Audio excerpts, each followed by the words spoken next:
Alright, so I wanted to make a video about the 81 Bronco I had and what my plans originally were for that truck. I bought that truck in March of 2020, right when COVID all popped off. And I went down to New Mexico to pick it up with my buddy.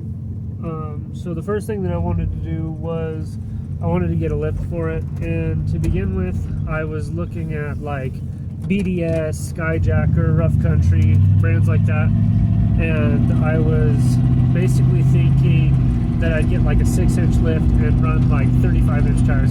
I did think for a little bit about getting like a 4-inch lift, especially there towards the end, and just doing some 33s to try and make it a little bit easier for my wife to get in and out of the truck because of the health issues that she has. But basically my idea was to get a lift like that, and I saw somebody talking about lifts on one of the Bronco groups that I'm a member of, and basically they were saying how they looked at BDS like it was an expensive lift. Well, I was the same way, and some other guy was like, oh, well, obviously you've never heard of Desolate Motors or Solo Motorsports. Those are really cool websites. They make long travel kits basically for Broncos and F-150s, Rangers, Toyotas, at least Solo. That's the brand I was going to go with. Desolate is really cool too, but one of the things that's like notable about them is they have this 4-link rear that's kind of like a cantilever, I think is what it's called. It's a multi like piece setup basically, and so what that does is it makes it to where you don't have to cut the holes in your bed or delete the back seat, because that's something that you have to do with Solo Motorsports if you want to go with the 4-link rear, which is like the next step basically, because I was going to start with a stage 4, which is plenty to like jump with a little bit. There was a lot more going to go into it. Like I was going to get a cage and all kinds of stuff. And I'm not trying to go into like super detail about all of those things, but all you need to know basically is I started to think, okay, well maybe I'll go with this long travel kit.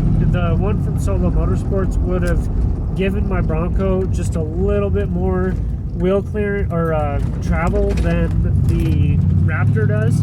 And so after I looked into that for a little while, I had started to get into the engine, which I was pretty conservative to begin with, relatively speaking, because I thought about getting some, like a top end kit basically. I was going to get some cylinder heads. I thought about getting the GT40P heads, which you could find on like the Explorers from the, I think it's like mid 90s to early 2000s. Well, along with that, I was going to get a intake manifold. I thought about getting like an air gap intake manifold from Edelbrock. I actually thought about getting their entire top end kit, which would have consisted of the cylinder heads, the intake manifold, the camshaft. I was also going to get some long tube headers, and I thought about getting the long tube headers, but I also thought about just getting shorty headers instead, because there was a guy that I followed on YouTube. His name for a while was maxx, but I think he changed his name to maxx ribble. I'll put a link to Solo Motorsports, and I'll put a link to Max's channel in the bio. So anyway, after kind of starting off pretty conservatively with the engine build, I started to think, okay, you know what? I found this guy named Richard Holdner on YouTube, or my buddy did, I should say, and he does a lot of really cool builds. Like he does LS builds, Dodge, Ford, like everything. And so one of the builds that he had done was a 351 Windsor. He called it a junkyard build basically, and so this 351 Windsor had a stock bottom end, which basically means like the crankshaft. So, and that's another step I thought about taking too, is I was like, I was like, oh, well, I want to get a 446 stroker kit and turn my 351 Windsor into a 446 stroker, and that would have been forged internals. And so, like, honestly, the only thing that I could have done that I hadn't originally planned on doing was getting a aluminum block, and so I could have saved a lot of weight. So anyway, I thought about getting the stroker kit, sorry, and I found that guy, or my buddy did, and in his video he took a 351 Windsor with a stock bottom end, and he twin turboed it, and he made 1,049 horsepower before he finally blew it up. And he did a bunch of runs. He went from like somewhere in the 400 horsepower area, which is what I was going to originally shoot for before I thought about the turbo thing.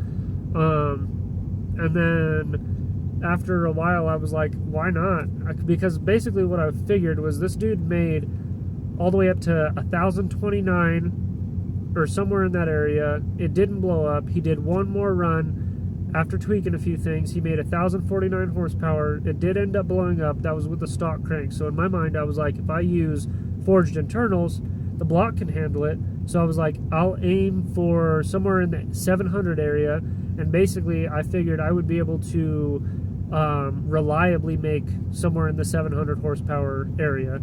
Like I said, I was going to get a cage, I was going to get race seats. I started looking into the Baja 1000, and they have like rules where you have to have an ignition kill switch, you have to have the cage, you have to have a fire suppression system, you have to have an fire extinguisher for every occupant that's on the vehicle. You need to have a fuel cell. And so, but they have a segment for everything. So if you want to go down there and you want to race Volkswagen Beetle, they have a segment for that. If you have the money to enter the race, then they'll let you race. And you have to have the vehicle too. So I figured, I was like, man, if I could go down there with a truck that I built in my own garage, and like really, I was gonna go all out. Even I was gonna do a killer paint job too. I thought about getting the Brittany Blue that they offered on the GT500 back in '67, because that was like my favorite car growing up. And so I thought Brittany Blue, this thing was going to be killer. I was gonna turn it into like a SEMA truck, basically. I was even going to take the 10R80, basically, was the idea for the transmission, which the C6, that 3-speed, it is capable of handling high horsepower builds. People still put them in their drag cars today.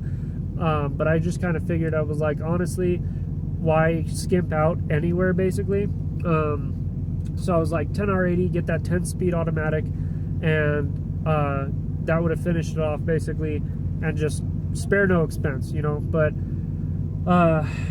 reality kind of set in a little bit, and I started to realize, you know, I don't think I'll ever have the money to do something like that. And if I did, I probably wouldn't want to go and jump it. You know, I told my buddy, he was like, what would you do if you put, you know, 50 to 100 grand into this truck, and then the first time you jumped it, you rolled it? And I was like, easy, I'll pull it up on my trailer and I'll take it home and I'll build another one. But that's all a lot easier said than done, you know. Money doesn't grow on trees. So basically I just kind of decided after a little while the interior needed too much work. That was actually a whole nother thing too. It doesn't even really matter, but I was going to build like a race dash off of the cage and shit. But it just wasn't meant to be, and I ended up going another route. I found a guy that was interested in my bullnose, and so we traded basically with a little bit of cash on top, and I came home with this. This is it right here. I'd be lying if I said I wasn't going to miss the 81. That was an awesome truck. It was in my family for about 6 years, and it treated us well. The only time it wasn't running was when I was too stupid to figure out something simple that needed to be fixed. I'd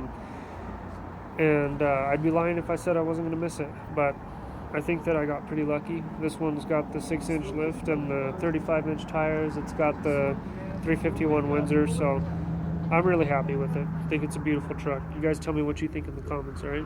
Love you, bye.